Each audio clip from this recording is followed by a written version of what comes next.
আসসালামু আলাইকুম। বাংলাদেশের মানুষ কেমন আছেন? আপনারা ভালো আছেন? আলহামদুলিল্লাহ আমি ভালো আছি। নবীর দেশ সৌদি আরব আছি, আলহামদুলিল্লাহ ভালো আছি। তো কি বলবো, বাংলাদেশের মানুষ বলে নাকি মেয়েরা বিদেশে এসে খারাপ কাজ করে।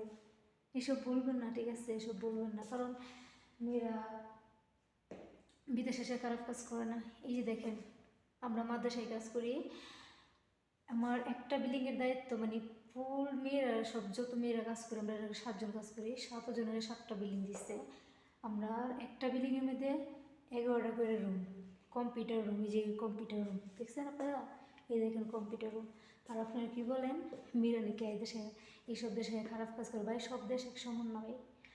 তো আর দেশ কী বলবেন না বলেন, কিন্তু আমার নবীর দেশের কি আপনাকে কখনো অপমান করবেন না। আমার নবীর দেশ সাল্লাল্লাহু আলাইহি ওয়াসাল্লামের দেশকে আপনি অপমান করবেন না, ঠিক আছে?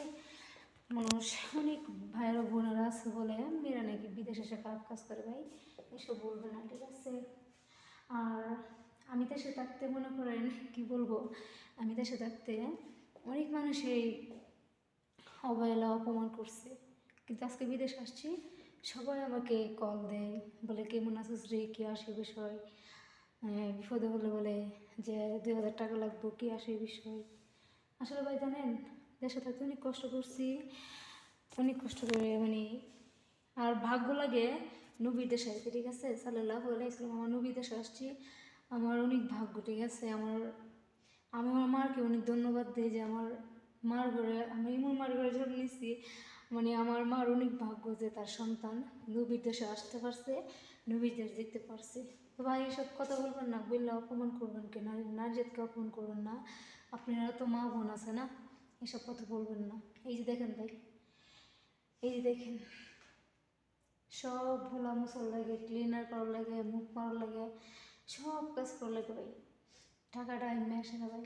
প্রবাস করে অনেক কষ্ট। দেখেন আজকে আমার মা অসুস্থ, মানে আমার মা অনেক অসুস্থ, দেখার মতো না, মানে তারপর ডিটিভিতে আসি, কাজ করতে হয় 2টা টাকার জন্য ভাই। তো বাংলাদেশের মানুষ একটাই অনুরোধ, না বুঝে না জানে কখনো মেয়ে জাতকে কখনো অপমান করবেন না, বলবেন না যে প্রবাস আসে মেয়ে খারাপ কাজ করে। মানে এই কথাটা আমি কথা আসলে বলতে পারি না, মানে যতটুকু গুছিয়ে বলতে পারলাম, মানে কী বলবো আর।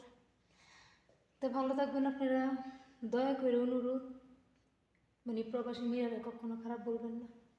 তো ভালো থাকবেন, আসসালামু আলাইকুম।